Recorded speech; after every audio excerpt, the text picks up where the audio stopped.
filósofo é o único que, desapegado que é ao mundo sensível e apegado que é ao mundo inteligível, ele tem condições de discernir quais são esses valores que regerão a ética. Por isso que, então, da perspectiva de Platão, o filósofo é que tem que governar. É o filósofo que tem que reinar. Porque ele é o único que, concebendo a verdade inteligível, ele tem condição de postular valores éticos e morais. Então a filosofia antiga ela não é nem um pouco amoral, pelo contrário. O que nós temos aí, esse pensamento de relativização moral, é uma coisa tremendamente moderna, não tem nada a ver com a filosofia antiga. Um dos pontos da arrogância, e aí?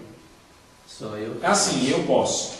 Então, de acordo, só para vocês entenderem, o Plotino vai ter isso também. Ó. O músico ele é um cara que também tem esperança para ele. O açougueiro não tem. O açougueiro está lá cortando carne e tal. Então ele está tão apegado à carne, ao específico, que ele não tem que pensar. A carne é grande. O músico tem alguma esperança para ele, porque ele toca as notas e ele se deleita nas notas. Só que ele precisa saber que, para além das notas, existe uma realidade que torna as notas belas.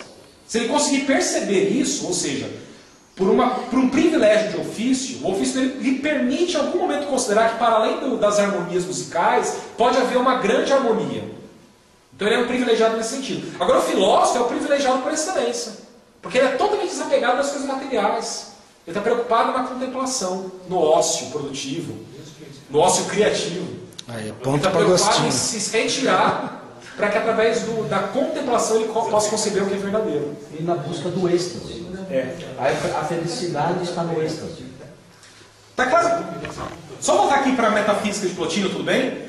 Em que sentido, então, a inteligência é múltipla nesses dois aspectos? O aspecto em que, para ser inteligência, tem que ter, no mínimo, o ser que intelige e a coisa que é inteligida. E, nesse sentido, a inteligência, ela mesma é as duas coisas. Ela é o ser que intelige e o próprio pensamento. O que é, então, essa inteligência? O ser e o pensamento. O ser pensa. Ele é o ser que pensa e o pensamento que é pensado por esse ser ao mesmo tempo. É só então que ela consegue ser essa realidade aqui. Tudo bem? Tudo bem. Ela é imóvel porque está apegada... Eu sei que é complicado de entender. Ela é imóvel porque está apegada ao bem que é imóvel. Mas em que sentido o Plotino fala então que essa realidade não pode ser a realidade última? Porque ela é múltipla. E aqui é o grande salto que Plotino vai dar em relação à doutrina platônica. Porque para ele... aquilo que é a realidade, que é aquilo que liga, o princípio que liga toda a realidade, precisa ser uno. Precisa ser não dividido, único. E nesse sentido, então, esse bem... O bem não é. O bem é isso. O bem é o bem é o uno. O bem é o uno. O bem é o uno. Indivisível, infinito, imóvel, inefável. Ele tem caráter divino. Ele é divino. É divino. Ele não é o Deus, ele é divino. As traduções estão aqui, vamos colocar Deus com letra maiúscula, Deus. Não é uma boa tradução. Se a gente pudesse seguir mais ao pé da letra o conceito do Theos no pensamento antigo, traduz por divino. Fica melhor. Porque senão a gente já vem logo com aquela roupagem. Vem com a roupagem dos cristãos. Melhor no divino. Impessoal. Não chegou nesse ponto. Uno impessoal. Agora, aqui tem um outro... Ele é infinito, indivisível, impessoal. Agora, ponto seguinte. Por que se define o uno em função daquilo que ele não é? Ele é impessoal, ele é infinito. Porque não dá para definir o que é infinito. Tudo que é são apenas sombras. Não é isso. Porque isso aqui é e não é sombra. A inteligência é, mas não é sombra. É porque não dá para definir o indefinível. Você define pelo que ele não é. Se não tem limite, se a nossa inteligência não pode contemplar todo o bem, e é por isso que ela não é bem, ela é inteligência, eu não tenho como alcançar todo o bem para explicá-lo. A ausência de linguagem. Não só da linguagem, mas do conhecimento. A linguagem procede disso. Sim. A linguagem é criada... Mas não é só a ausência de linguagem. A inteligência não consegue contemplar todo o bem. Então, ainda que ela tivesse a linguagem, ela não poderia conhecê-lo. Na verdade, é uma composição das duas coisas. Vocês estão todos com toda razão. Sabe por que se define através do que ele não é? Porque definir, como a própria origem da palavra diz, é colocar um limite em. Quando você define, você impõe um limite sobre a coisa que é definida. Então é por isso que ele não pode ser definido. Porque se você falar o seguinte, se você fazer qualquer definição para ele, você estabelece um limite. E quando você estabelece um limite, ele deixa de ser o uno. Ele não é mais. Então, nesse aspecto, sim, a linguagem tem um quê com a linguagem? O que a linguagem faz? A linguagem estabelece limites sobre as coisas. Isso é uma cadeira, então eu defini. Na hora que eu defini, eu estabeleci limites sobre isso. Então ele não pode ser definido, porque definir é estabelecer limites. E quando eu defino, eu tiro aquilo que é próprio do Uno. Por isso que então Plotino vai definir o Uno com tudo aquilo que é negação de definição. Porque em outras palavras é negar a imposição de limites ao Uno. Sabe quem falou isso aí? Fala. O cristianismo? Um cara chamado Meister Eckhart. Mestre Eckhart. Meister Eckhart. Tem outro cara. Ele falou assim, Deus não existe. Como assim? A existência não define ele. O que ele é não é existir. Quem existe sou eu. O que ele é... Ele é mais do que existir. Ele é mais do que existente. Deus não é bom. O que ele é ultrapassa a ideia de bondade. Não dá para dizer o que ele é em termos de bondade. Então ele não é nada. E ele é o tudo. E ele não é. E se você Ele não é. se você limita, né? tudo se você limita. define, você limita. Você não é. você limita. É por isso que alguns, a maior parte dos teólogos medievais vão trabalhar com uma teologia negativista de Deus, uma teologia negativa, não uma teologia positiva. Fala-se de Deus a partir do que ele não é. Não dá para falar a partir do que ele é. Ou então, de duas maneiras. Isso influencia a gente direto. Ou através da negação, ou através daquilo que Hume depois vai identificar corretamente, que é a hiperbolização de coisas que aqui estão. Então eu coloco ao máximo grau coisas que aqui estão. Ele é onipotente. Pode perceber que a astrologia faz isso. O que é a noção de onipotência? Que Nada pode mais é do que tudo. pegar a noção de potência e multiplicar o enésimo grau. Aí você tem o onipotente. Agora, a Bíblia fala do onipotente, fala do todo-poderoso. Mas a maneira como a gente concebe a ideia de onipotência está muito presa. É com base no Está nosso muito presa poder. a maneira como a filosofia No que a ocidental gente estabelece a questão da projeção em máximo grau de uma realidade que existe. Isso é Tomás de Aquino também. Aí mas é por falar por analogia. É, por analogia. Só constrói Não, isso é teologia apofática. Apofática, exatamente. Teologia apofática. Definição por negação. Esse é o cara. Tudo bem aqui, gente? Então por que vai ter o bem, que é uma realidade primeira, uma realidade que está para antes da inteligência, nesse sentido, de certa maneira, o Plotino vai criar uma realidade que não existia no sistema platônico, que é a realidade do uno, que é único, indivisível, e por isso ele não pode ser inteligência. E precisa ser indefinível, nesse sentido ele é inefável. O que é inefável? É o ser que não se pode definir, que não se pode colocar nos limites da razão. Porque se eu colocar nos limites da razão, eu estou nessa esfera e não nessa. E isso vai influenciar profundamente um monte de cara.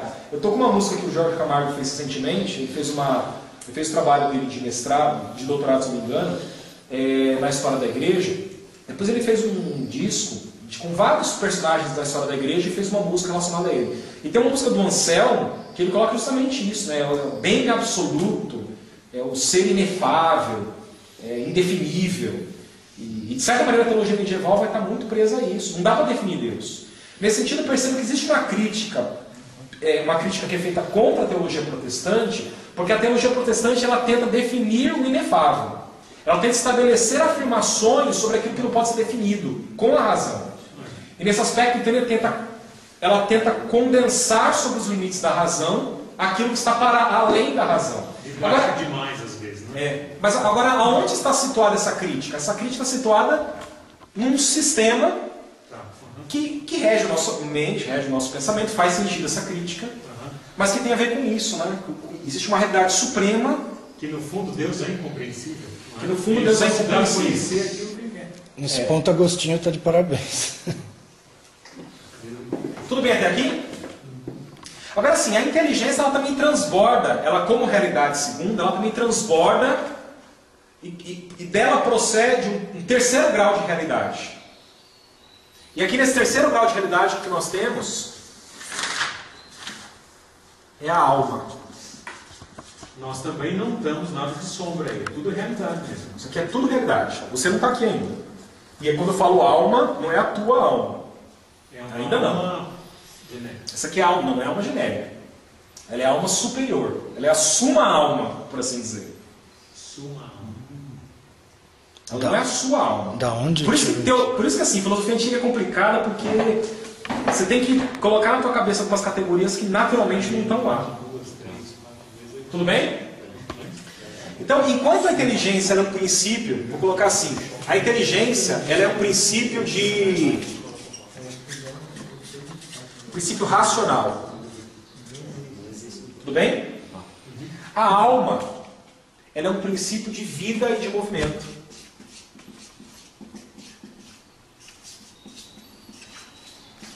É um princípio de vida e movimento.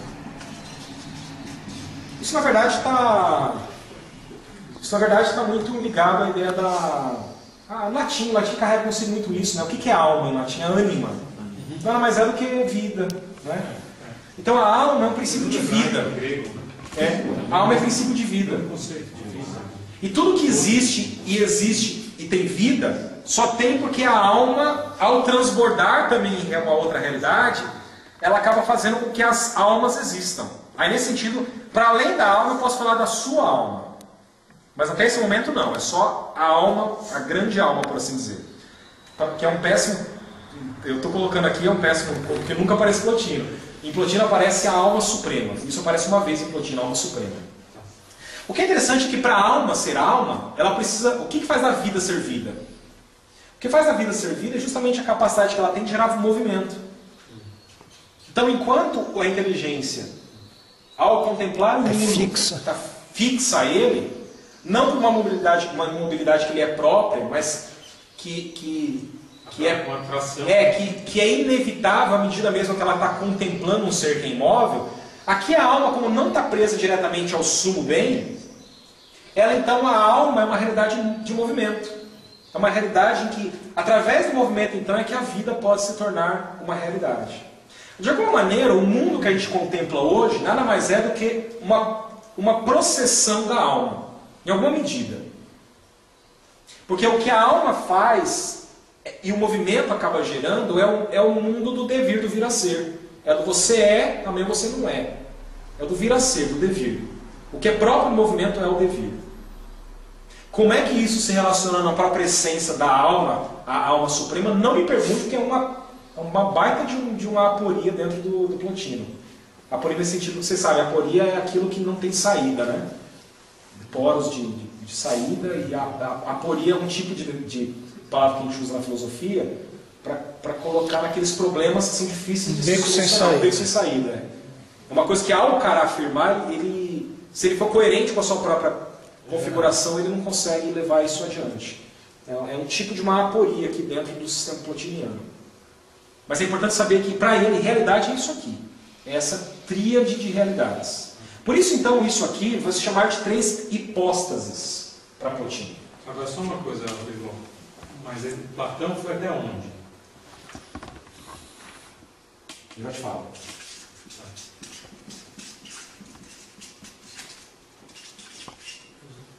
Platão foi até aqui.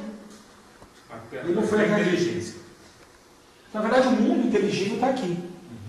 De alguma maneira, só que a alma não é considerada uma realidade procedendo da inteligência.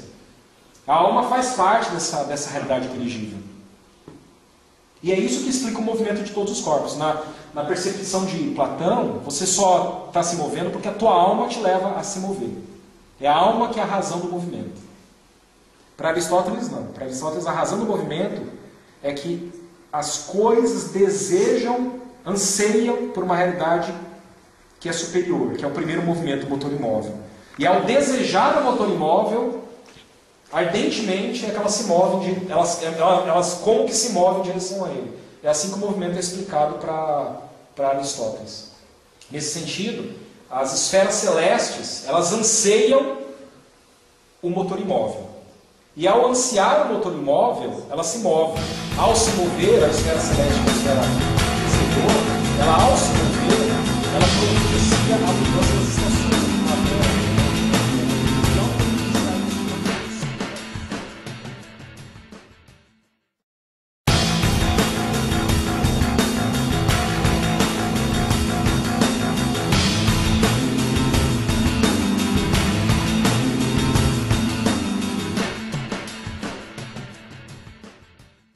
E ao desejar o motor imóvel, ardentemente é que elas se movem, elas como que se movem em direção a ele. É assim que o movimento é explicado para Aristóteles.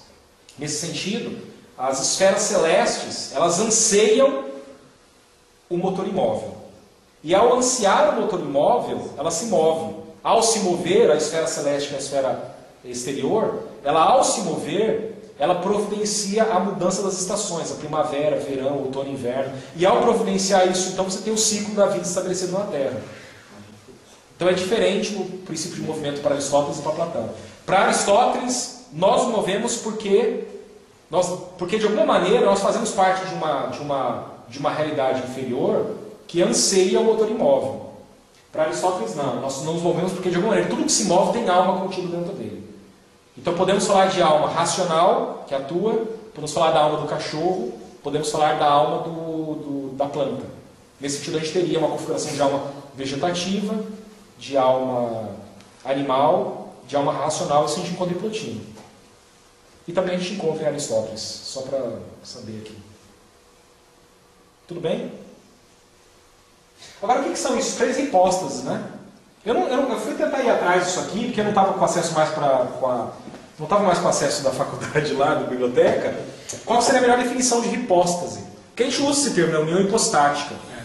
Então, a melhor definição à luz do que eu tive, das consultas que eu fiz, sem pegar um léxico de filosofia, é que hipóstase pode ser considerada como uma essência, uma substância, por assim dizer, uma ousia.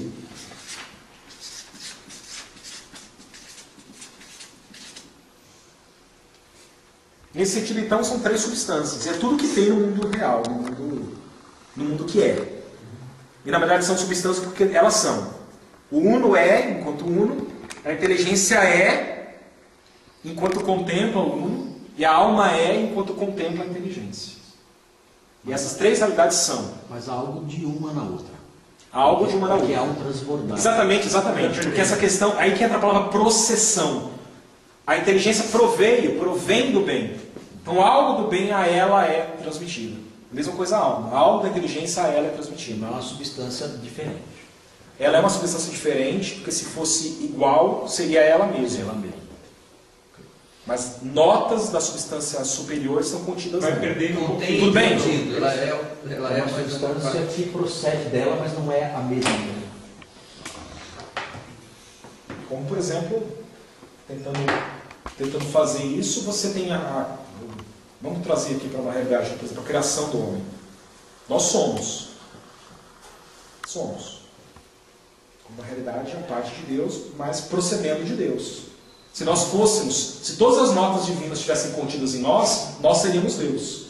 Mas não é isso. Então nós somos uma realidade que procede de Deus, naquilo que nós, na teologia cristã, é chamado de criação, como um ato criativo, que em algum momento não existia e em dado momento passa a existir. Porque isso aqui a gente pode falar de uma criação de uma geração, mas se a gente for lançar isso é em termos lógicos, não em termos... Então isso aqui procedeu disso não em termos cronológicos, em termos lógicos apenas.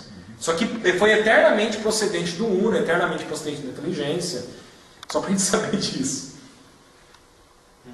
Então essa noção de que alguma coisa procede dela, sendo algo diverso dela, é tranquilo da gente entender, bem tranquilo. No que a gente leu de Agostinho aí, você acha que vai chegar alguma coisa aí na eternidade, veto, alguma coisa assim? Então entra a tua colocação. O Reale chega a chamar isso de teologia trifásica, uma coisa assim que ele chama. Luz pode ser logos? Então isso eu não tenho como te falar com exatidão, viu? Eu tenho que dar eu as tendo a cambalhotas. pensar que o logos, o que é fundamentalmente a palavra logos? Na tradição grega é princípio racional. Tudo bem? É razão ou princípio racional. Mas então, é menos que o nous. Não, então é isso que eu não posso falar, aí vai faltar pesquisa. Você tem alguma ideia disso, Daniel? Não?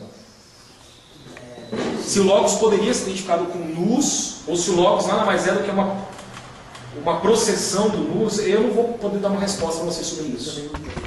Eu só sei que na filosofia antiga o logos tem essa noção de princípio ordenador, ele que faz com que as coisas sejam como são. Isso. Agora, até associar ele ao bem, por exemplo, ao nous, aí eu não sei. Você sabe que, na verdade, tem uma razão de ser do logos ter esse sentido. Na formatação da linguagem grega, o logos nunca... Teve algum momento que a palavra logos não significou essa coisa tão abstrata que é razão, princípio racional. Então, em Heráclito, por exemplo, quando a gente vê ele usando a palavra lego, legó, da onde vem o logos, legó significa basicamente contar. Não contar no sentido de 1, 2, 3, 4. É aquilo que distingue quantidades. Então a palavra legó teve esse sentido mais de contar. É no segundo momento que esse contar vai ser transportado para o discurso racional. Então contar vai ser quase que o sinônimo de narrar no segundo momento. E é só no terceiro momento é que logos e o lego vai ter essa noção do... O logos em particular, essa noção de princípio racional. Agora perceba que a palavra lego no grego do Novo Testamento ainda contém esse sentido do narrar, do falar, do narrar, do contar. Agora o sentido mais primeiro é essa ideia do número. E daí que entra a ideia do logos como esse princípio ordenador. É o princípio da diferenciação, da individuação de tudo que existe no universo. Mas na medida em que ele diferencia, na medida em que ele individua tudo isso, é ele quem permite com que as coisas sejam costuradas numa coisa única e ordenada. É complicado de entender. Eu sei que às vezes eu estou falando aqui, eu estou tentando falar, não é simples de entender. No caso, Agostinho se apropria desse termo de um modo que talvez dê para associar com o logos. Quando Agostinho fala do sumo bem, isso, depois para falar da Trindade, deve estabelecer algumas relações do logos com o sumo bem. Talvez não seria... Bom, mas aí já é ir para além do Plotino. Mas eu acho que é legal você oferecer isso, porque na minha opinião, qual é o problema do logos? O logos, mesmo que ele seja identificado ao luz, na filosofia plotiniana, ele não é o sumo bem. É por isso a tremenda dificuldade. Eu quero só que a gente entenda que existe uma razão material, lógica, do cristianismo, em algumas das suas formas, como o arianismo, o docetismo, o apolinarismo, a dificuldade que tem de conceber o Deus que se fez carne. Plenamente carne. Não apenas parte, como era o apolinarismo, mas plenamente. Por quê? Porque para eles o logos não é o sumo bem. O logos é o princípio racional, e como princípio racional ele é divisível, ele é múltiplo, então ele não é a realidade mais suprema de todas as coisas. Então qual é a dificuldade desses caras? É quando a gente vê o João usando o logos se fez carne, para Justino Mártir, por exemplo, Justino vai ter tranquilo a ideia do... O logos é de fato, o logos grego é o logos cristão. Na verdade eles falavam do Jesus sem saber. Mas ao fazer isso, a escola de Alexandria vai ter um sério problema. Porque ao se apropriar das linguagens que eram usadas na filosofia grega, ela também, sem perceber, ela carrega consigo as notas de significado que essas palavras tinham. E uma das notas de significado da palavra logos logos é princípio racional e como tal, ela não pode ser o sumo bem. Por isso, então, eles tinham uma dificuldade de falar Deus se fez carne. Não. O que pode ter se feito carne é alguma coisa que procede de Deus, que é o caso do arianismo. O que é o logos? O logos não é um semideus. O logos é, de fato, a primeira criação de Deus. É a primeira coisa que procede de Deus. Mas ainda assim não é Deus. Não, mas não é o conceito cristão. Né? Não é o conceito cristão. Agora, nesse sentido, tendo a pensar a questão de Agostinho, é que Agostinho é a contramão de tudo isso. Agostinho, qual é o grande ponto de virada de Agostinho? O verbo se fez carne. Isso eu não li nos platônicos. Eu li nos platônicos tudo. Que o verbo estava com Deus, o verbo estava no princípio com Deus, ele assistiu todas as coisas. Mas eu não li uma coisa. O verbo se fez carne. Agora só que deu para entender, olhando esse esquema, o que Agostinho quis dizer. Olhando esse esquema dá para ver. E nesse sentido que mais do que isso, é que ele fala que esse logos, esse verbo, é o próprio bem. E Rodrigo, assim, olhando, não sei se o Plotino vai dizer o que o Renato colocou, né, de talvez associar o logos ao luz, né? Não sei se o Plotino faz isso, mas olhando assim a filosofia plotiniana, dá a impressão que dá para fazer essa ponte, né? O logos com o luz. Eu também tenho, cara. Agora o Agostinho... Eu fico coçando para falar para vocês que mas eu não posso fazer por causa de honestidade. Eu não posso porque eu não tenho como... Mas que dá uma coceira para falar que é a mesma coisa, dá. Agora, no Agostinho, aí quando ele associa, de algum modo associa o logos ao sumo bem, aí já é diferente, já é outra proposta totalmente diferente. Outra coisa. Que horas são agora, só para saber? Vamos, dá pra ir. 20 para 20. Dá pra indo. Porque o que eu quero propor é o seguinte, eu queria assim, que a gente propôsse, da gente correr um pouco no texto, vamos no texto do Plotino e ver como é que isso fica identificado no texto do Plotino. Que ao ler vocês vão entender, eu dei a explicação, na leitura, aí a leitura vai ficar mais clara. Você sabe que isso daí é um dilema, Rodrigo, em tradução? Toda nova tradução é para o nome de Deus. Não é? Porque, em geral, se você usa o nome local, você corre o risco de trazer conceitos que você não quer. Se você usa o nome estrangeiro, você também associa a visão que a pessoa tem do estrangeiro para o nome de Deus. É sempre uma grande... E foi o que aconteceu. As heresias vieram na associação da cosmovisão, do dia a dia, que as pessoas acreditavam, como elas enxergavam o mundo, a realidade. Traduzir Deus por nome. Sobre o verbo, ponto 7. Perceba então agora o processo, o que é o processo então de compreender a verdade e a realidade para Plotino? E quais são os impedimentos, à luz do que a gente falou, quais são os impedimentos para que isso aconteça? Então, olha o item 7, vamos ler nos textos. Então, precisamos subir de novo em direção ao bem, para o qual tende o desejo de todas as almas. Quem quer que eu tenha visto, sabe o que eu quero dizer quando digo que ele é belo. Como bem, ele é desejado. E o desejo tende para ele, mas só o alcançam aqueles que se elevam à região superior e se despojam das vestes que colocaram em sua descida. Que vestes são essas? Quais são as vestes que a gente colocou? Isso, a realidade sensível. Então, a gente só consegue entender o que é o bem e o que é a beleza à medida que a gente faz o quê? A gente se eleva à região superior. O que significa isso? Contemplar. Contemplar aquilo para o qual tende o desejo de todas as almas. E o que é que na nossa alma a gente pode mais imediatamente contemplar? A alma. Quando chegarmos à realidade de contemplação da alma, é só então que a gente tem acesso à inteligência. E só então ao bem.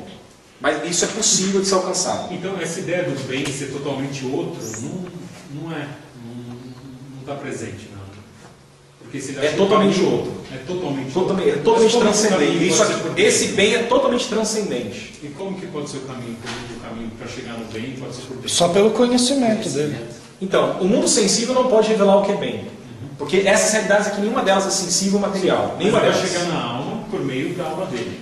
Por meio da introspecção. Então, por meio da introspecção, por meio de você se mergulhar dentro da sua própria alma, por meio desse olho que a alma vê, eu consigo então entender a realidade da alma e do intelecto. E pode ser, Plotino mesmo fala que chegou nessa realidade 4 vezes. E Porfírio talvez uma. Em que através da contemplação da inteligência ele conseguiu acessar o sumo bem. Agora o que eu quero que a gente note é como é que ele consegue acessar o sumo bem. Esse é um aspecto. A inteligência participa por meio da contemplação do que o sumo bem é. Então, por meio da contemplação da inteligência, isso não é tão complicado, porque nós somos seres racionais.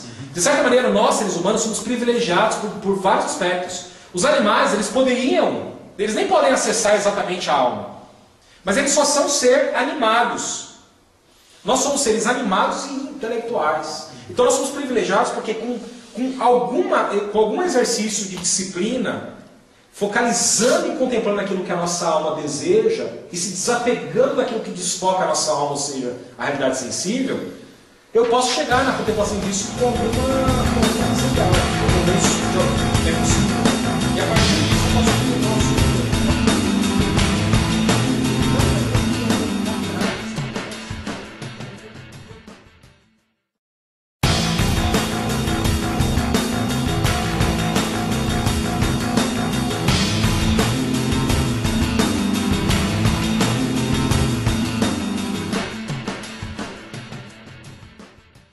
Focalizando e contemplando aquilo que a nossa alma deseja e se desapegando daquilo que desfoca a nossa alma, ou seja, a realidade sensível, eu posso chegar na contemplação disso com alguma facilidade, ou pelo menos é possível.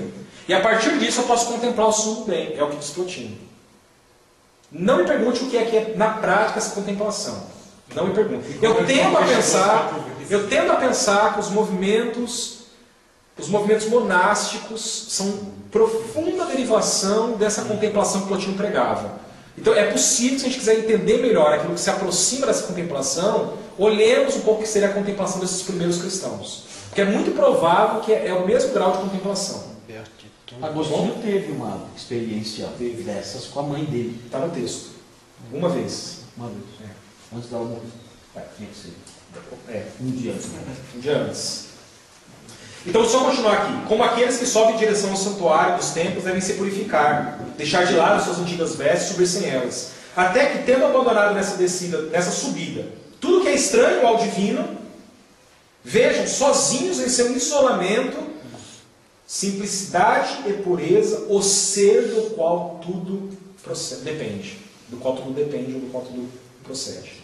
Para o qual todos os olhares se dirigem, do qual provém o ser, a vida e o pensamento. Pois ele é a causa da vida, da inteligência e do ser. Tudo bem?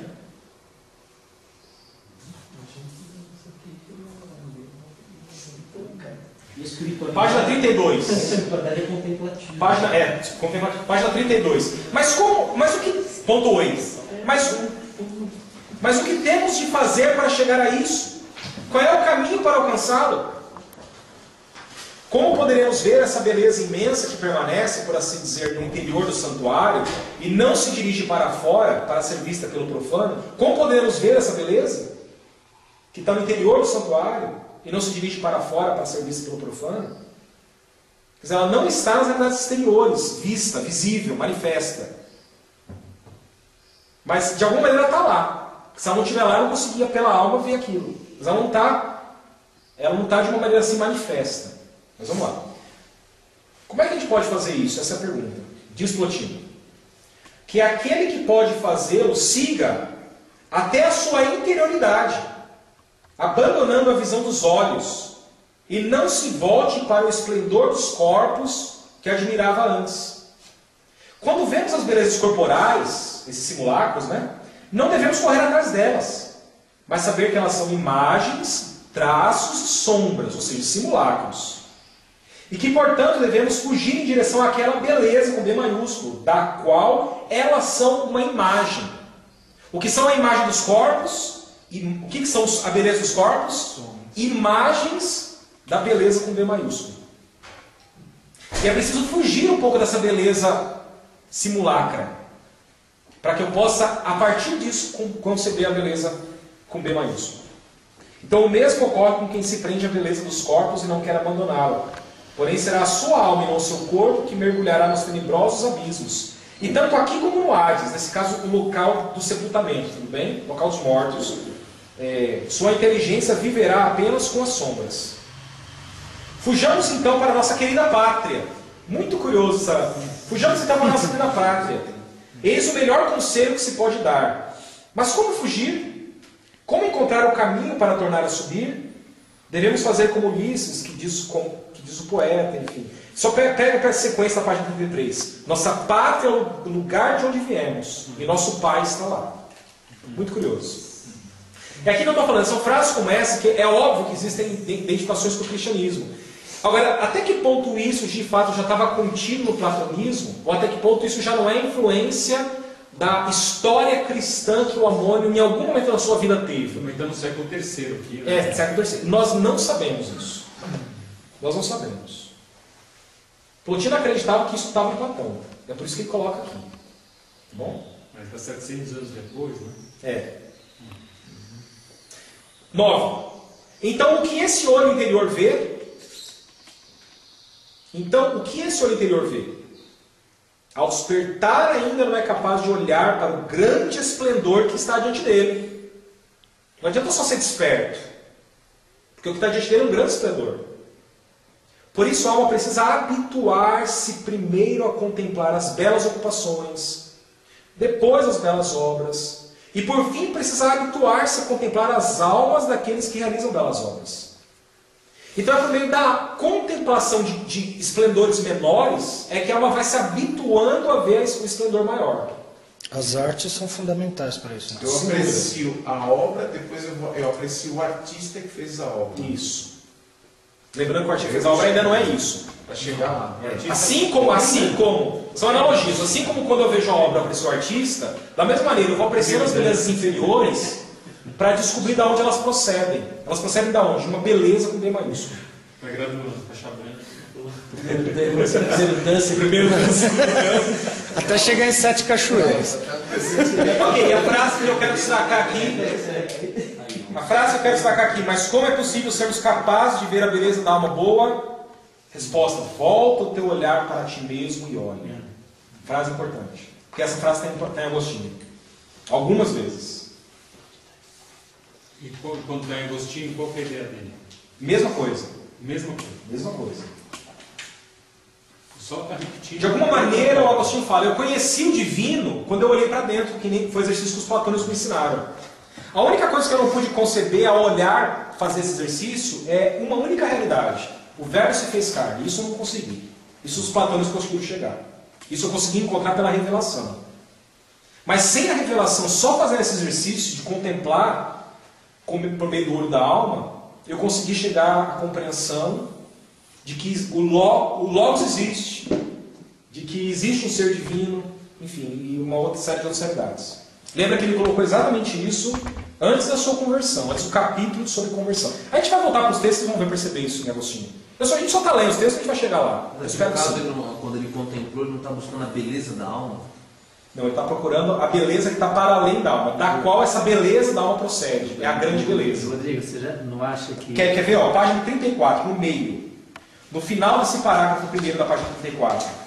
A última frase desse primeiro parágrafo diz assim: fixa então o teu olhar e vê. Esse é o único olho, ou seja, o olho da alma, esse é o único olho que vê a grande beleza. Com o olho da alma a gente olha o quê? A grande beleza. Onde está isso?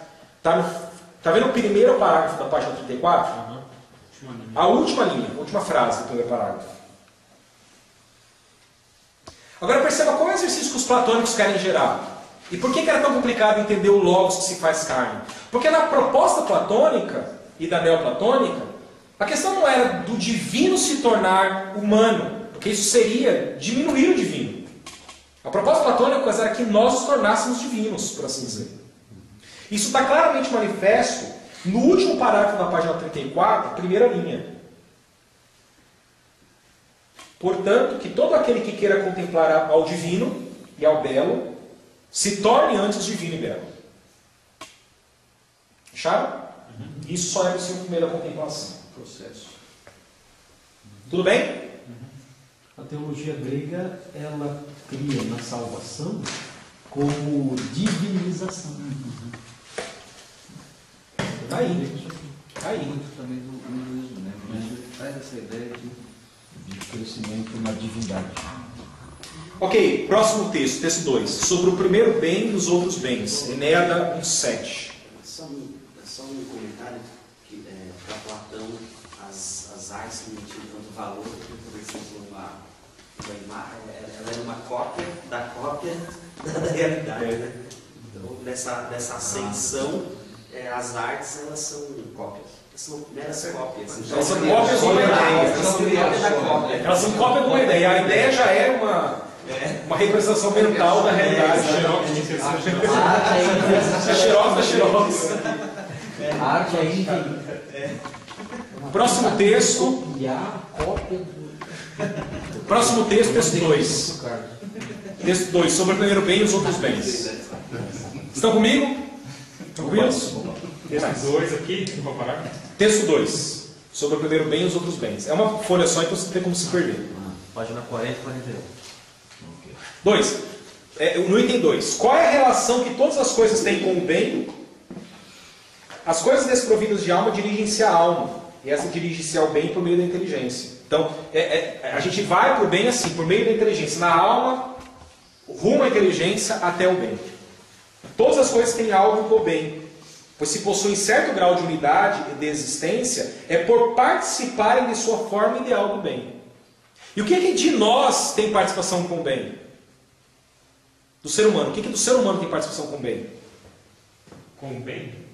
Não, participação com a alma. Isso. Então, esse é o ponto. Nós temos participação do bem enquanto a alma partilha da inteligência e a inteligência partilha do bem. Tem um caminho aí. Então, o nosso corpo não tem bem nenhum.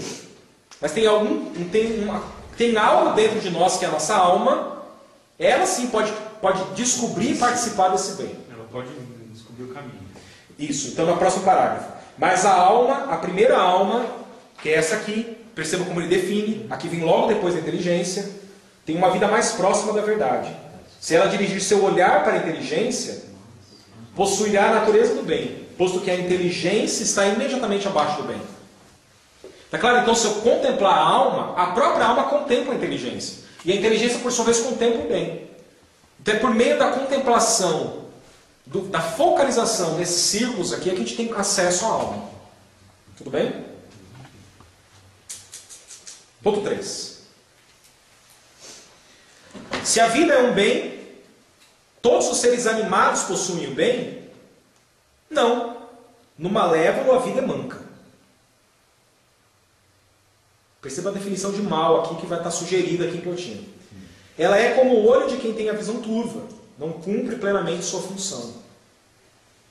Se até a nossa vida que está mesclada de mal é um bem, por que a morte não é um mal? Um mal para quem? É preciso haver um sujeito passivo de sofrer o mal. E quem é que pode sofrer o mal? O corpo, perceba. Então, se tal sujeito, o corpo, não está mais entre os seres e está privado de vida, não há mal algum para ele, como não há mal algum para uma pedra. Mas se a vida e a alma existem após a morte, então a morte é um bem para a alma. Uma vez que sem o corpo, ela tem mais liberdade para exercer o ato que lhe é próprio. Se ela passa a participar da alma universal, que mal pode atingi-la ali? Assim como os deuses possuem o bem isento de qualquer mal, o mesmo ocorre com a alma que preserva sua pureza. Se não a preserva, não é a morte que é o mal para ela, mas sim a vida. E se ela é punida no Hades por não ser pura, mesmo lá o mal é a vida, e não a morte. É difícil entender, mas estão acompanhando? O mal está aqui, está aqui. Mas alguém que está apegado a essas coisas, o que é o grande mal para ela? É sair dessa vida. Porque ela não consegue se apegar àquilo que é a verdadeira vida. É o que o Plotino está falando. Agora, para quem consegue se apegar à verdadeira vida, se desapegar desse corpo, que é o grande mal, é a melhor coisa que pode ter. Por isso que o malévolo é aquele que não enxerga, tem a visão turva. O malévolo é nesse sentido, o que é uma maldade? É a ignorância do... Uma disfunção. É uma disfunção do quê? Do bem. Do bem. É uma desvirtuação do bem. Em outros textos, é a própria ausência do bem que constitui o mal. Então, o que é o mal? O mal é o bem disfuncionado. Isso é o mal. Onde é que entram esses deuses que ele menciona? Onde é que eles se encaixam nessa estrutura? Boa pergunta também, não sei te responder. Mas ele era um religioso pagão, ele acreditava nos deuses. Esses deuses não é esse sumo bem, é importante saber disso. Eu tendo a pensar de que esses deuses, porque a lógica do pensamento, também procedem da alma, porque eles são seres vivos. Esses deuses são seres vivos. Só que eles são deuses em que medida? Em que eles são incorpóreos. Então eles não se associam com a matéria que é má por excelência, porque nela ela é o obscurecimento de toda a luz divina. Então eu tendo a pensar que os deuses nada mais são do que aquilo que procede da alma e que não se encarnou. Esses são semideuses. Isso é uma categoria acima ali. Isso seria o... É uma complicação isso aí, gente. É uma tremenda de uma complicação. Tem uma palavra em grego, que é o daimon, que ninguém sabe traduzir esse negócio de grego. Os filósofos mais rigorosos traduzem para o português. Isso daí é o daimon.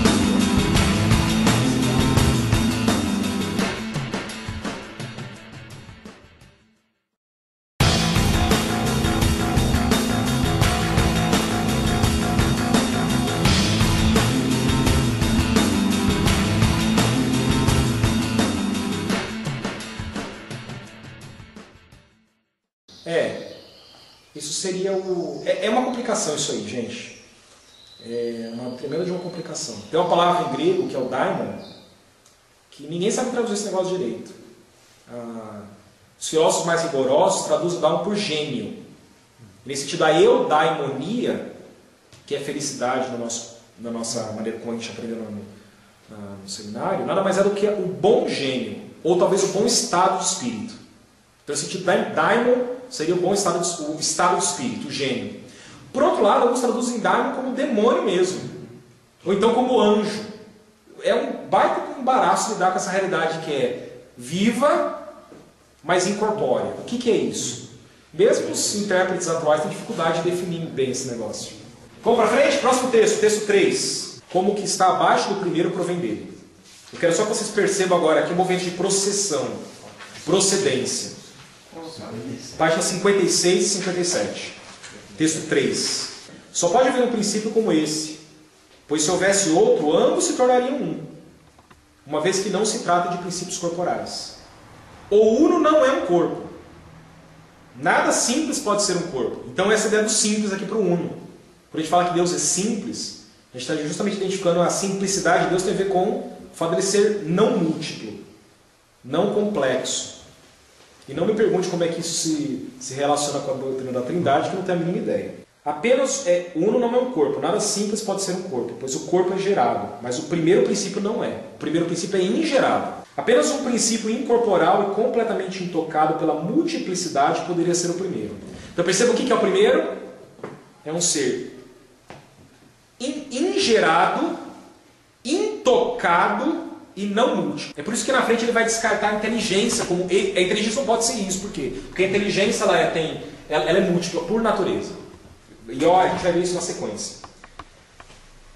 Portanto, nenhuma unidade posterior à primeira pode ser simples. Pode ser apenas uma unidade na diversidade. De onde vem essa unidade posterior? Ela tem de vir do primeiro. Pois se fosse produzida por acaso, o primeiro deixaria de ser o princípio de tudo. Então, como ela provém do primeiro? Se o primeiro é perfeito, o mais perfeito entre tudo, e é o princípio de todo poder, tem de ser mais poderoso que todas as coisas, e todos os outros poderes devem imitá-lo na medida da sua capacidade. Assim, quando algo chega à perfeição, vemos que começa a gerar, pois não é capaz de permanecer fechado em si mesmo e engendra algo mais. Então essa frase merece destaque, por quê? Porque a perfeição, ela produz algo. A perfeição produz algo. Porque é perfeito, ele engendra uma segunda realidade. E o que a primeira realidade, o uno vai gerar, vai engendrar? Ele vai engendrar a inteligência. Então, página 57. Ponto 2. Se o gerador fosse o princípio intelectual, luz, o que fosse gerado por ele deveria ser menos perfeito que ele, óbvio. Mas deveria estar muito próximo a ele e ser semelhante a ele. No entanto, como o gerador está acima da inteligência, é necessário que o gerado seja a inteligência. Então, a inteligência não é o gerador, é o gerado, é isso que ele está advogando aqui. Mas por que a inteligência não é o gerador? Em outras palavras, por que a inteligência não é o primeiro princípio? Por que a inteligência não é essa realidade primeira de todas as coisas? Porque o ato da inteligência é a intelecção. Ou seja, isso significa que a inteligência se torna indeterminada enquanto contemplação no momento em que contempla o objeto inteligível. Mas é por ele determinada, de certo modo, tornada perfeita. Por isso foi dito, da díade indeterminada e do uno provém as formas ou ideias e os números. Pois as ideias e os números constituem a inteligência. Por isso a inteligência não é simples, mas múltipla. Esse texto difícil de mastigar e de entender, ele está basicamente dizendo o seguinte: a inteligência, na medida que a inteligência, no ato de inteligir, é indeterminado. Mas quando intelige algo que seja esse copo, o copo determina de alguma maneira a inteligência. De tal maneira que o que você tem quando você contempla o copo e intelige o copo? Você tem o ato da intelecção que é indeterminado, mas o produto dela, não seria o produto, mas aquilo que é inteligido está posto. E isso determina a inteligência. Não existe inteligência sem objeto. Não existe. Sobre o que eu intelijo. Não há inteligência sem ter o que inteligir. E a inteligência não é um fim em si. Não. É um meio de compreender Não é que a inteligência não é um fim. A inteligência é o ato puro da razão. Na medida em que eu intelijo, eu não tenho só o ato. Eu tenho o que é inteligido junto. Senão o ato não faz sentido. Porque ele está falando o seguinte: eu tenho duas coisas. E isso forma a díade. Uma coisa que é indeterminada, que é o ato, e aquilo que é inteligido, que é determinado. E essa díade não pode ser o uno. Porque a díade é múltipla. E é por isso que a inteligência não pode ser o uno. É só o que ele está falando aqui. A inteligência não pode ser o uno por quê? Porque tem uma díade. Porque ele precisa do... E o uno é uno, não é díade. O uno é singular, a inteligência não é singular. Ela é díade, ela é múltipla. O Uno não precisa de nada. Não, o uno ele A não... inteligência depende de... E é interessante, porque o uno, nesse aspecto, o uno não intelige nada. O uno só intelige alguma coisa, e aí que eu li que tem uma certa influência sobre Spinoza, essa coisa, cara, que o uno só intelige algo a partir daquilo que procedeu dele, que é a inteligência. O uno só pode inteligir algo por meio da inteligência que procedeu dele. Ele em si mesmo pode inteligir nada. Porque se em algum momento ele pudesse inteligir alguma coisa, ele teria que ter alguma determinação posta sobre ele. E aí já não seria mais uno. E ele Seria teria muito. que ser dois objetos, então. Teria que ser dois objetos ao mesmo tempo. Tá claro isso? Claríssimo. Ouve o grilo. Cri, cri. Próximo texto. Tá, deixa eu pular algumas coisas aqui. Ele pode contemplar a si mesmo. Ele pode contemplar a si mesmo. Ou amar a si mesmo. Tá, página 64, sobre a origem e a ordem dos seres, que vem depois do primeiro. Eu quero destacar um pouco, então, o que é a inteligência? A procedência do uno. O que é a alma agora? A alma vai ser a procedência da inteligência. Parágrafo destacado aí na página 64. Este segundo transbordamento, o da essência da inteligência, é a alma. Então o que é a alma?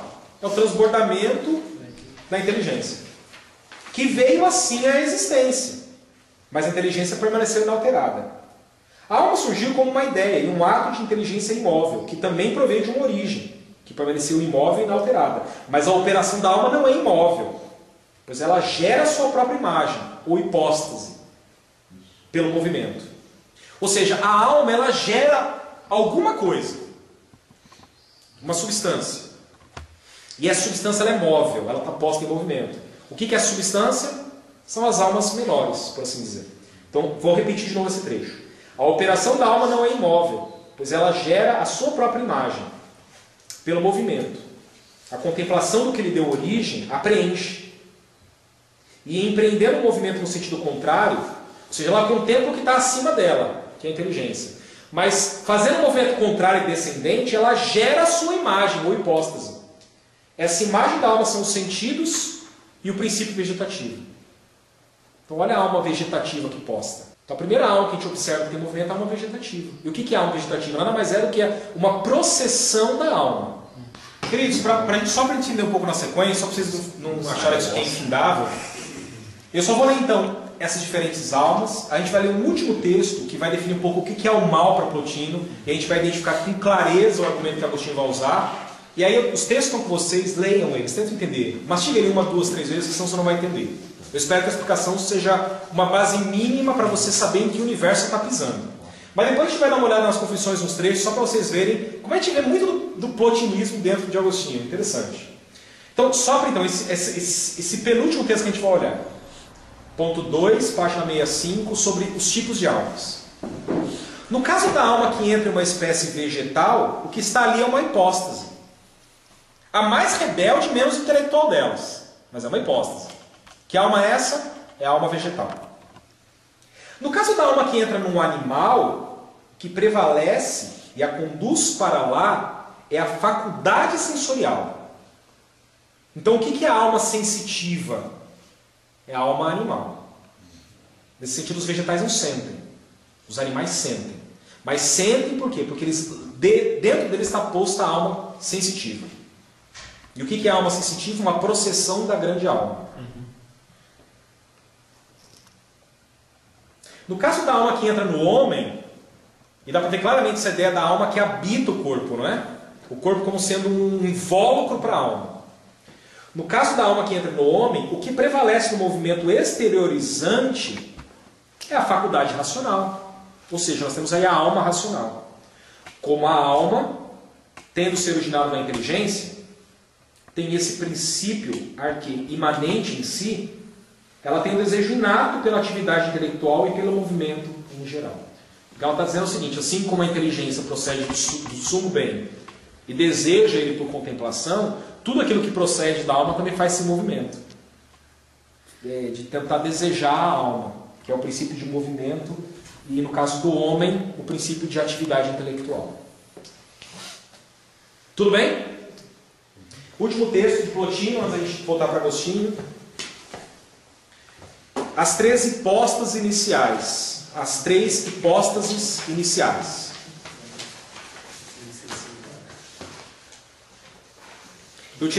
Eu não sei como é que eu tirei para vocês. Esse é o texto 6, não é? As três hipóstases iniciais. E eu acho que eu peguei só esse trechinho mesmo. Só esse trechinho, tá bom. Só ele tá bom. É só para vocês verem essa questão do mal. O que é o mal?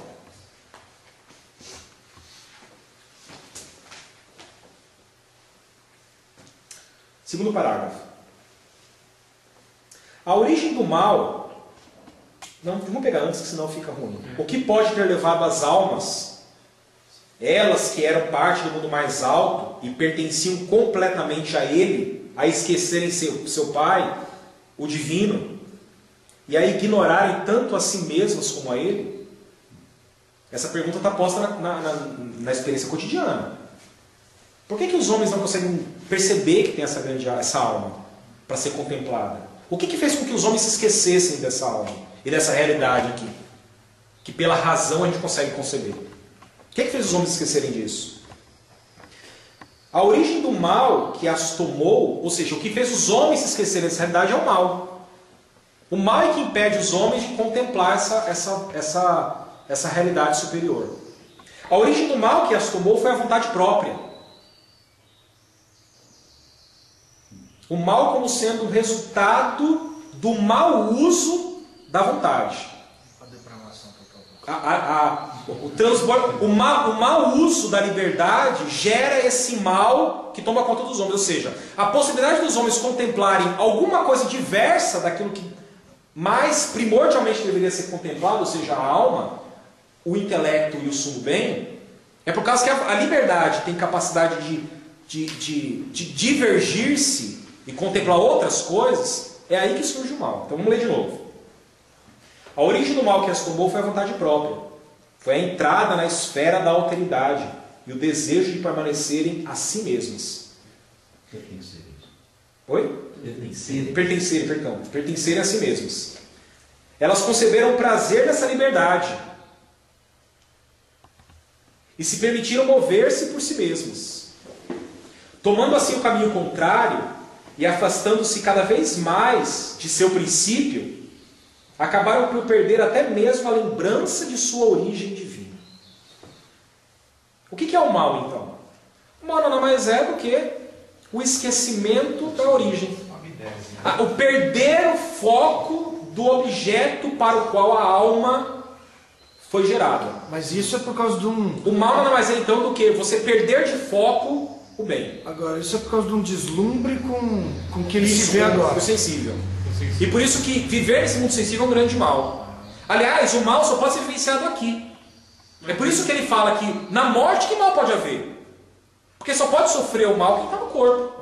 Porque é aqui que a gente pode vivenciar esse grande mal. O que é o mal? O mal é esquecer da nossa origem. A alma tem ânimo e acabou. E o ânimo agora é... É uma analogia interessante com Eva, né? O sensível, né? Ah, sim. Olha. Vê aquilo que é agradável, sensível, e se esquece. Aquilo que é o sensível toma tanto força diante dela que ela se esquece da ordem expressa de Deus. É bem curioso. Bom, gente, a gente não tem tempo, então vou fazer o seguinte. Eu deixei um texto com vocês antes de voltar para as Confissões de Agostinho. Eu deixei um último texto que vale a pena vocês lerem. É esse texto do Reale. E lendo o texto, eu selecionei alguns textos para vocês entenderem o que é o mundo material. Era até claro que o mundo material não é mais do que essa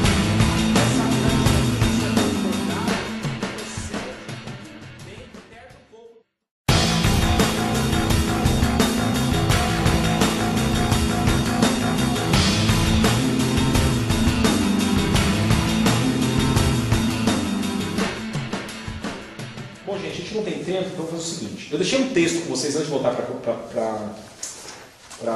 as Confissões de Agostinho.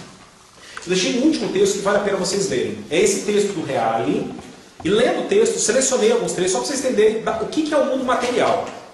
E aí vai ficar claro que o mundo material nada mais é do que na medida em que isso é transbordado, aquilo que procede do bem perde um pouco do bem.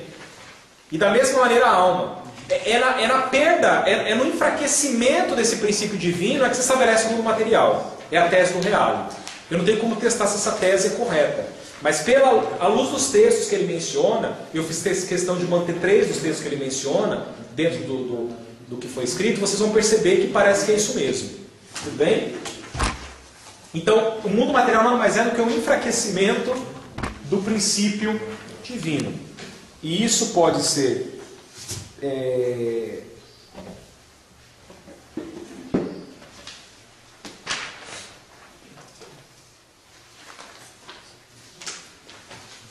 Isso pode ser percebido, por exemplo, no último texto que está aí.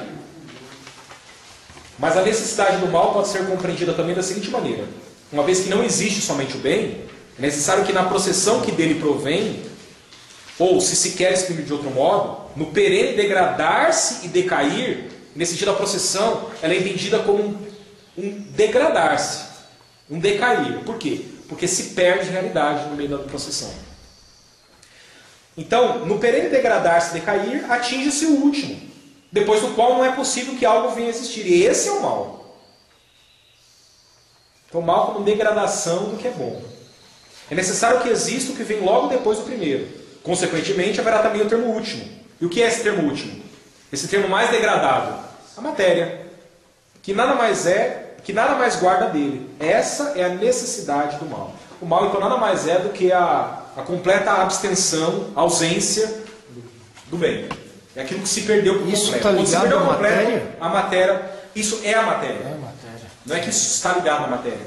Então não é que a matéria tem... A gente no geral fala que a matéria é má. Se a gente pudesse... se a gente pudesse ser mais exato, falar que a própria maldade, nesse aspecto de abstenção do que é bom, ou degradação do bem, é a matéria. Então não pode ter nada bom na matéria. Não é que não pode, não é que o mal está contido na matéria. É essa a correção que eu estou fazendo na tua fala. Não é que o mal está contido na matéria. O mal é a própria matéria. Agora, não é que a matéria designa o mal. Se eu entender o mal, o que é o mal? O mal como sendo a degradação, ou seja, a ausência, aquilo que nada agora sobra da processão do bem. Nada procede então da matéria. Não, porque Ele o que é vai o proceder do fim da bem? Inclusive tem um texto que o Plotino fala, o que pode vir da matéria? Está aí no teu texto, lê que depois vocês acham. Do que pode prover da matéria?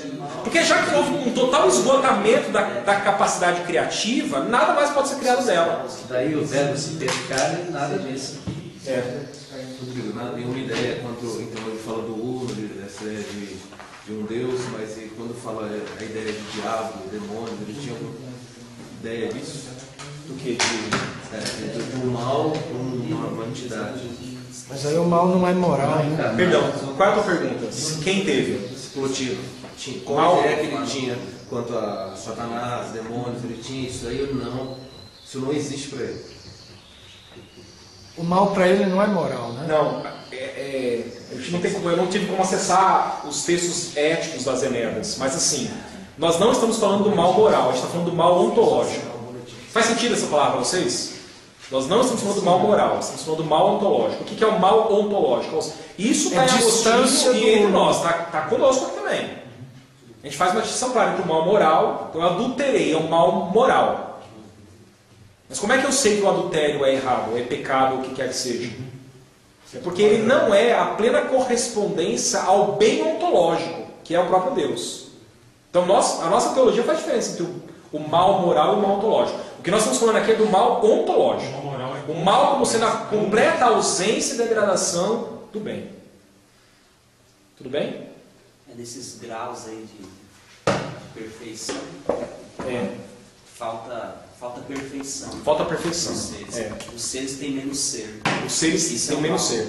Mais do que isso, vocês vão ler um texto aí que o Plotino, eu não sei se eu separei, mas o Plotino fala que a matéria é literalmente o não ser. Porque o ser, para que possa ser, ele precisa ter bem. Na medida que ele não tem bem, ele não é. É uma coisa esquisita de falar. Tudo que é não é, literalmente. Tudo que é, ou seja, tudo que a gente vê não é, não existe. Não é que no sentido que não existe, ele não possui ser nele. É exatamente o contrário. É na ausência do ser é que a matéria está posta perante os sentidos. A matéria não mais é do que a ausência do ser. Tranquilo? Vamos ver como é que isso afeta Agostinho em alguns textos. Então vamos voltar lá para Confissões de Agostinho. Confissões. Eu separei alguns textos aqui para a gente acompanhar. Vamos tentar. Bom, eu já falei sobre o item 9. Eu quero fazer um destaque aqui no item 10. Daquilo que a gente chama de versículo 10. Né? Ou você quer chamar de capítulo 10, tanto faz. Então, livro 7 e 10. A leitura dos platônicos leva Agostinho a buscar no próprio íntimo a verdade. Perceba aqui a influência que o platonismo tem. Por que Agostinho se volta para o íntimo? Porque é o que os platônicos ensinaram ele. Instigado por esses escritos, por Plotino, a retornar a mim mesmo, entrei no íntimo do meu coração sob tua guia e o consegui, porque tu te fizeste meu auxílio.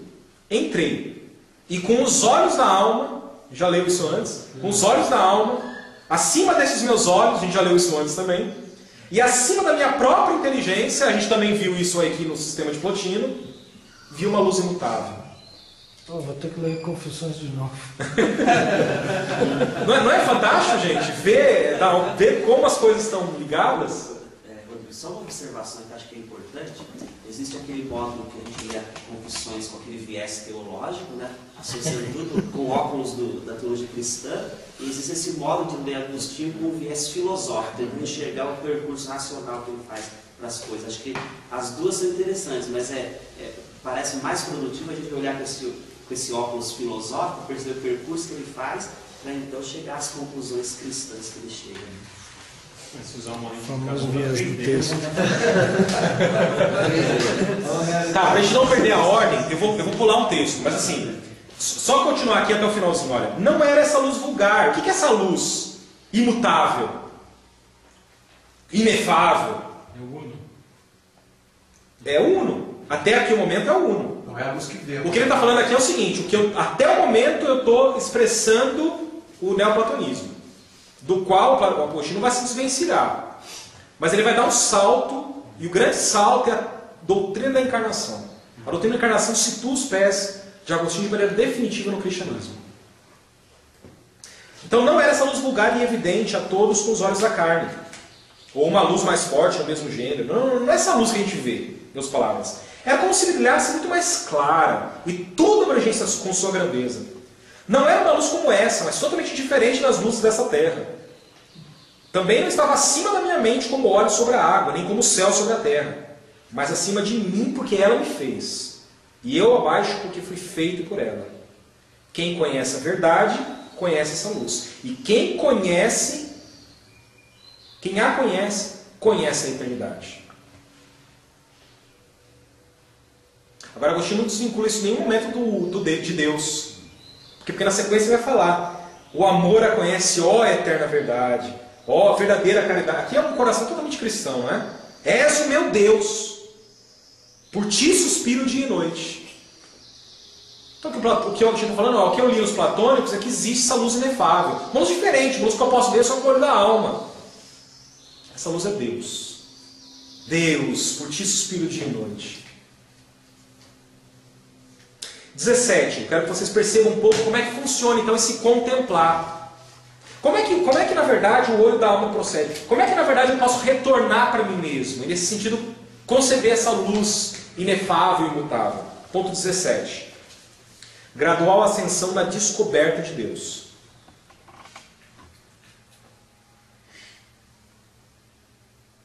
Eu quero ler da metade. Exatamente na metade, você vai procurar uma fase. Pega bem no canto direito uma palavra assim, e procurando. Tá vendo? Bem no meio, e procurando. É a partir dali que eu vou ler.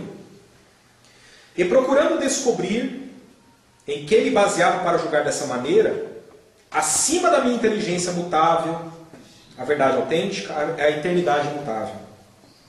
Então, a partir da inteligência mutável, acima dela, ele quer conhecer a eternidade mutável. Desse modo, então esse é o procedimento. Desse modo, elevei-me gradualmente do corpo até a alma, a qual sente por meio do corpo, e da alma até a sua força interior, a qual os sentidos comunicam a realidade exterior, e que é o limite atingido pelas faculdades dos animais. Ou seja, assim como o corpo comunica à alma a realidade exterior, a partir da alma eu posso penetrar. Linguagem totalmente plotiniana. Totalmente. Então, a partir da alma eu posso, se eu entrar na força interior da alma, eu posso conceber esse ser imutável. Perceba.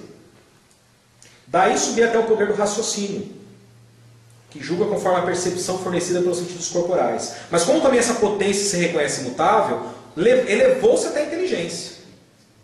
E afastando o pensamento das suas cogitações habituais, desembaraçou-se do turbilhão de fantasias contraditórias, descobrindo então qual a luz que lhe iluminava. A inteligência, ao afirmar com segurança que o imutável é preferível ao mutável. Então existe uma inteligência imutável que é preferível à inteligência mutável. Por conseguinte, daí vinha a ela o próprio conceito de imutabilidade.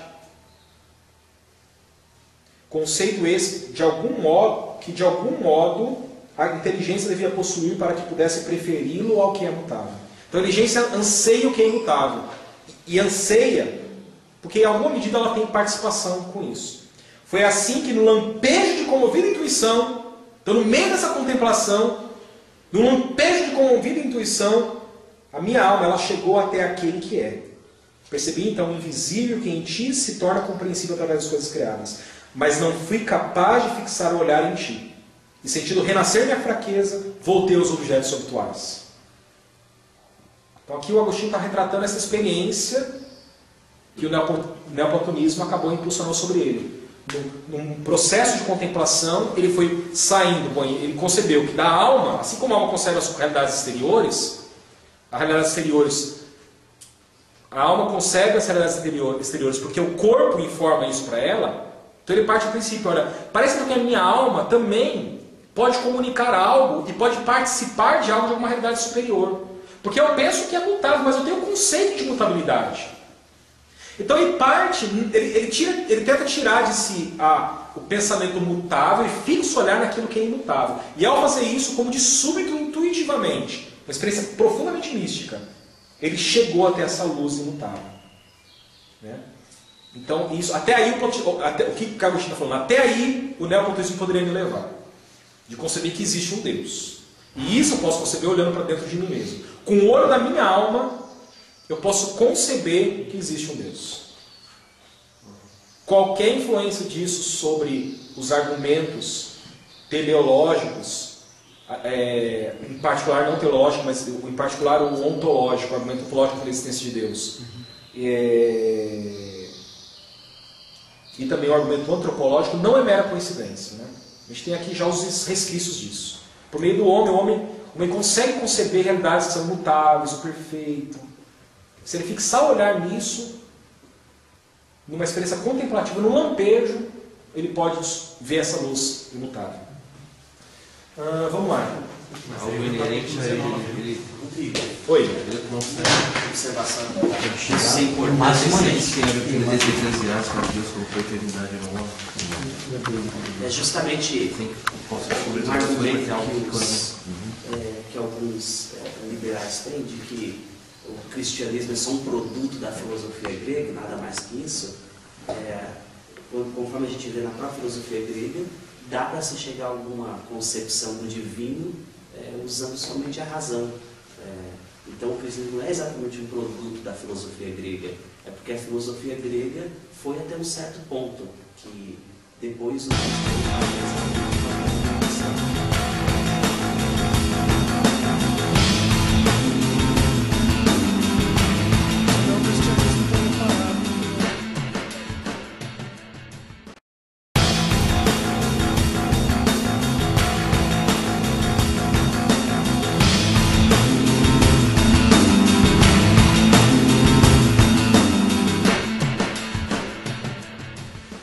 vamos lá. Algo inerente a ele. Oi. Ele consegue. observação. Sem por mais uma vez que ele deseja Eclesiastes, que Deus colocou a eternidade no homem. É justamente um argumento que alguns liberais têm de que o cristianismo é só um produto da filosofia grega, nada mais que isso. Conforme a gente vê na própria filosofia grega, dá para se chegar a alguma concepção do divino usando somente a razão.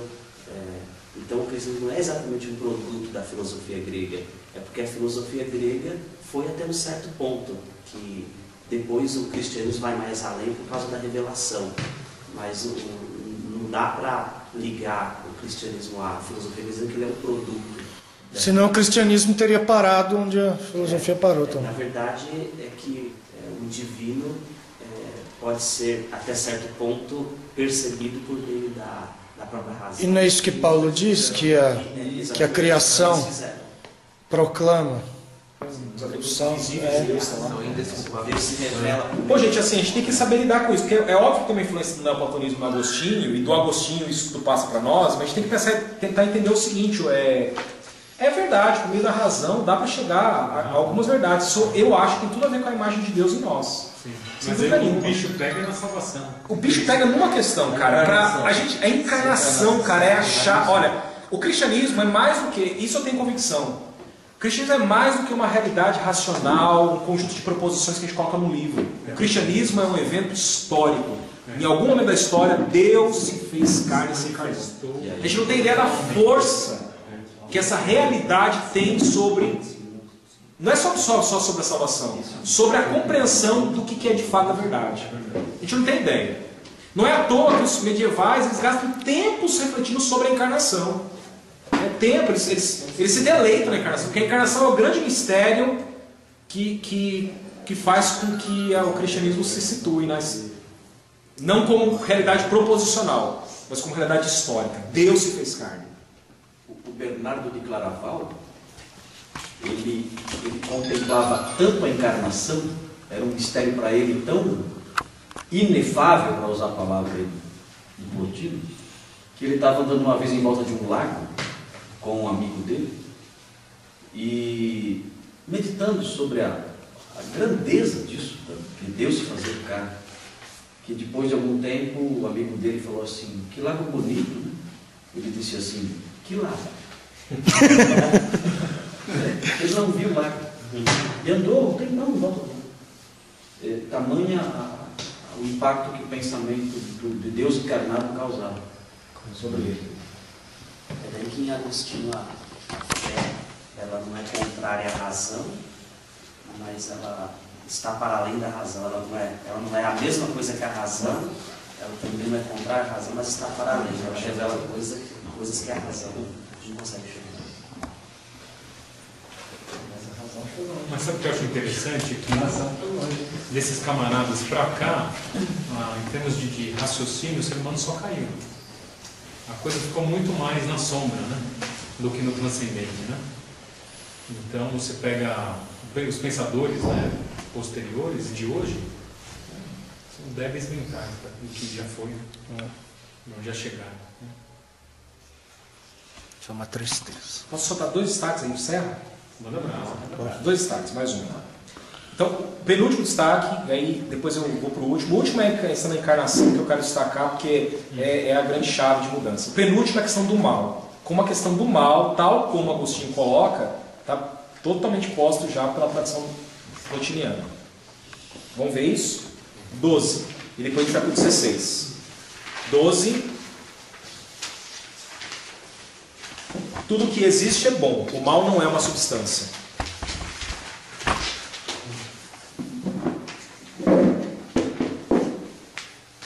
Acharam? Então vi claramente que as coisas corruptíveis são boas. Não se poderiam corromper se fossem sumamente boas. Então, se fossem sumamente boas, não tem como se corromper, porque senão seriam sumamente boas. E não poderiam se corromper se não fossem boas, porque se elas não fossem boas, não tem o que corromper mais. Acabou o que pode ser corruptível. Então é isso que ele vai falar. Se fossem absolutamente boas, não seriam corruptíveis. E se não fossem boas, nada haveria a corromper. Então o que é o mal nesse momento? A corrupção. A corrupção de algo. A gente vai ver daqui a pouco o que é esse algo. Mas na medida em que as coisas se corrompem, é porque existe um resquício do bom nelas. Porque se elas estivessem Não é totalmente ausência corrompidas, total não. também. Se elas estivessem totalmente corrompidas, Não tem como se corromper. não tem como se corromper mais. Acabou. É daí que é um detalhe sobre a questão da doutrina da depravação total, né? As pessoas que não compreendem bem a doutrina da depravação total atribuem um grau de corrupção que nunca se afirmou na doutrina da depravação total. A questão não é percentual. Né? Não, a questão não é percentual. A questão é a totalidade. Ausência de se chegar A totalidade da existência humana está corrompida pelo mal, mas não plenamente corrompida. Não é cada parte. Não quer dizer que cada centímetro mal, mas é a impossibilidade de chegar no bem. É isso que é a depravação total. E o 16. Um mal como perversão da vontade. Por experiência, compreendi que não é de admirar se o pão, que é tão agradável ao paladar do homem sadio, parece tão detestável ao enfermo. E que a luz tão clara aos olhos límpidos seja desagradável aos olhos irritados. O que ele quer dizer com isso? Bíblia. A justiça desagrada aos homens maus. Isso, que assim, os homens que estão corrompidos não têm condição de contemplar a luz que é boa, ou o pão que é bom. O problema não é o pão. O problema não é o pão, o problema está na corrupção daquele que não o é enfermo, paladar. Qual é o problema do paladar? O problema do paladar, o paladar está doente, está corrompido. Por isso que ele não consegue perceber o bem que está no pão. Isso é depravação total. O olho que não gosta de ver luz, o problema não está na luz. Então a luz não é o problema, a luz é boa. O problema é o olho que está corrompido. E ao ficar corrompido, ele não consegue perceber a luz. Daí o exercício neoplatônico de ter que se acostumar. É como o cara que vai se acostumando. Vai vendo a beleza nos graus menores até que ele possa chegar em graus maiores. Mas vamos continuar. Tua justiça desagrada aos homens maus. Esse é o ponto que Agostinho quer colocar. Tua justiça que é boa desagrada aos homens maus. Por quê? Por causa da corrupção que é neles, né? Tua justiça desagrada aos homens maus. E com maior razão lhes desagradam as víboras e vermes que criastes bons, de acordo com a parte inferior da criação. Com essa parte também os malvados estão de acordo, e tanto mais quanto mais diferem de ti. Por outro lado, os justos são tanto mais parecidos com os elementos superiores da criação, quanto mais se tornam semelhantes a ti. Eu quero fazer um destaque desse por outro lado adiante. Porque assim, o que é o ser bem, o ser bom? É participar das realidades superiores. E o que é ser mal? É não participar dessas realidades. Então vamos lá. Por outro lado, os justos são tanto mais parecidos com os elementos superiores da criação, quanto mais se tornam semelhantes a ti. E procurando o que era a iniquidade, compreendi que ela não é uma substância existente em si, diz Agostinho, mas a perversão da vontade, que ao afastar-se do ser supremo, que és tu, ó Deus, se volta para as criaturas inferiores, e esvaziando-se por dentro, pavoneia-se exteriormente. Então está claro o que é o mal. Não é uma substância existente, mas o que é? Corrupção. É o extremo da corrupção, é o extremo da ausência do que é bom. E se apegar, então, o que é o mal? Não é uma substância existente, mas a perversão da vontade que deveria fazer o quê? O que a vontade deveria fazer? Contemplar o Ser Supremo. Mas a vontade que perde a contemplação e o foco no Ser Supremo e se perde nas coisas sensíveis, nisso vivem o que é o mal. Isso é o mal. Isso é o mal. Isso é o mal. É a ação, não o objeto. Mais do que isso, o mal é a inação. O mal é a corrupção do que é bom, é o não contemplar o bem supremo. Todas essas coisas afirmam o mal. Então a gente simplifica, inclusive, teologia, que não é um incorreto, mas é que tem outras notas aí que eu estou colocando agora. O mal é a ausência do bem, é a simplificação que a gente faz em Agostinho, é correto isso. A gente só está falando que isso já estava nos neoplatônicos. Por si só, o mal só existe. O mal quando o bem está sendo perdendo espaço. É por isso que Plotino vai falar que o material é um não sim. Então, uma coisa que é. E aqui nós vamos usar o que é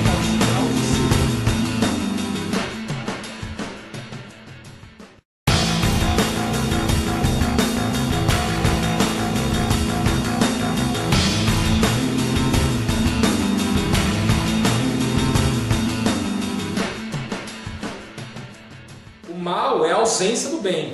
É a simplificação que a gente faz em Agostinho. É correto isso. A gente só está falando que isso já estava nos Porque o mal neoplatônicos. existe por si só. O mal só existe O mal, quando o bem está perdendo espaço. é por isso que Plotino vai falar que o material é o não ser. Porque a única coisa que é isso aqui. E aqui nós temos graus de realidade, ou seja, graus de ser. Para além do que é, ou pior, para aquém do que é, nós temos o mal. O mal nada mais é então do que o não bem. Isso é o mal. Então não é uma essência em si. Não tem um círculo aqui que a gente fala isso aqui é um mal, não é isso. Você usa o exemplo do ferro e da ferrugem, né? A ferrugem como substância não existe, é só a deterioração do ferro.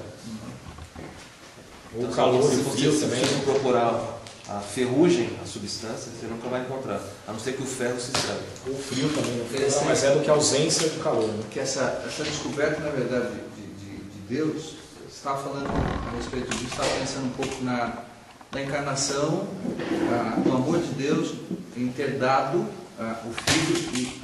E nesse contexto de João aqui, eu acho interessante, talvez a gente possa pensar nisso. Porque Deus enviou o seu Filho ao mundo não para que julgasse o mundo, mas para que o mundo fosse salvo por ele. Quem crê nele não é julgado, mas quem não crê já está. Porquanto não crê no nome do unigênito Filho de Deus. O julgamento é esse, que a luz veio ao mundo, e os homens amaram antes as trevas que a luz, que as suas obras eram más. Porque todo aquele que faz o mal aborrece a luz. Não vem para a luz para que as suas obras não sejam reprovadas. Mas quem pratica a verdade vem para a luz a fim de que sejam manifestas as suas obras como sendo feitas em Deus. Então, é interessante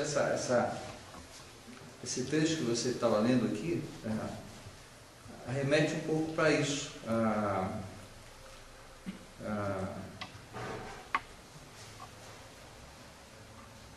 Está aqui, 16.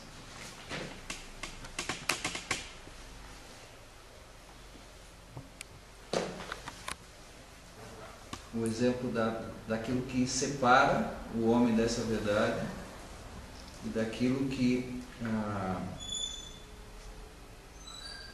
Que texto que você está lendo? Só para eu... João 3, 16, 17 a 21.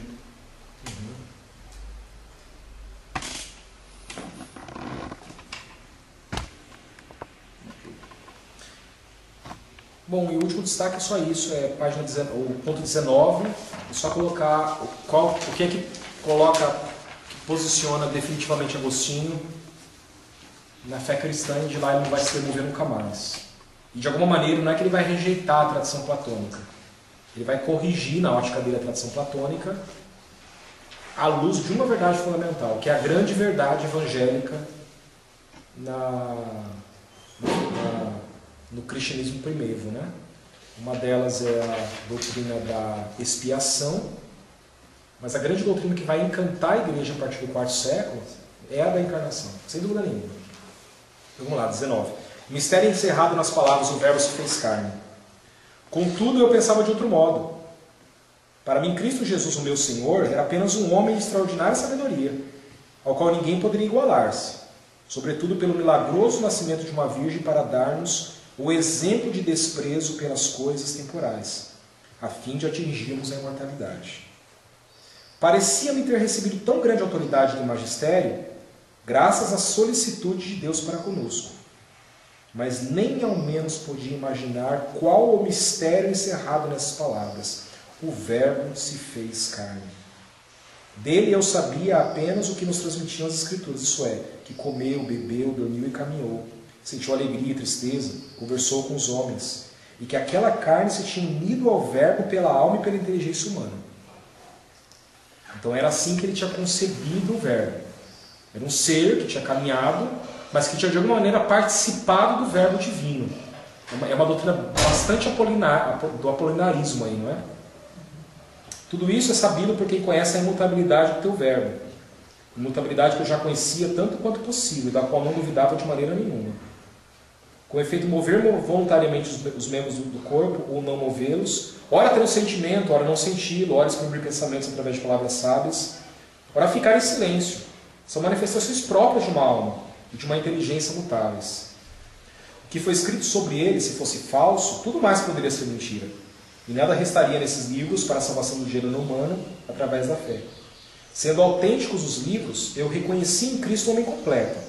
Isso é, não somente o corpo de um homem, ou corpo sem alma inteligente, mas um homem real, que eu julgava superior aos restantes.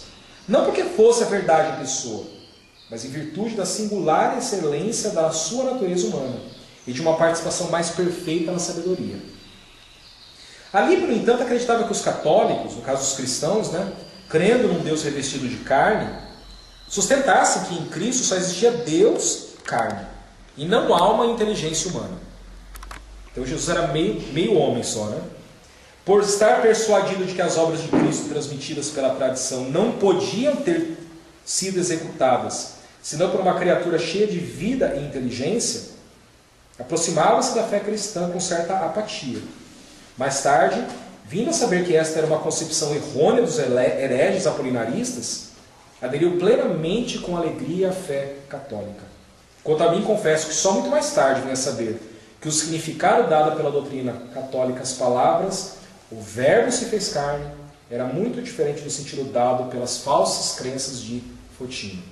Ou seja, nós vemos aí que é quando Agostinho ele deixa de ter a compreensão que Jesus era simplesmente um homem em que, no primeiro momento, era um homem que tinha uma participação maior com a sabedoria, ou então, conforme a doutrina apolinarista, era um homem que nele estava contido, ele tinha participação com o Verbo divino. Ele rompe com essa, entende que isso era uma heresia quando entende o significado mais profundo da palavra. O Verbo se fez carne, ou seja, a verdade se fez carne. Deus se fez carne. E esse é o grande ponto de virada que vai trazer e conduzir Agostinho para a fé cristã, assim como conduziu Alípio para a fé cristã. E esse é o grande ponto de virada. E essa é a grande força da mensagem cristã nessa época católica, que a gente vê Agostinho abraçando. Tá bom? Então, com isso, eu encerro aqui nossa reflexão. É mais uma apresentação, Mas eu queria saber de vocês como é que vocês reagem a tudo isso aí que a gente falou aqui, enfim, a essa vinculação que tem do apologismo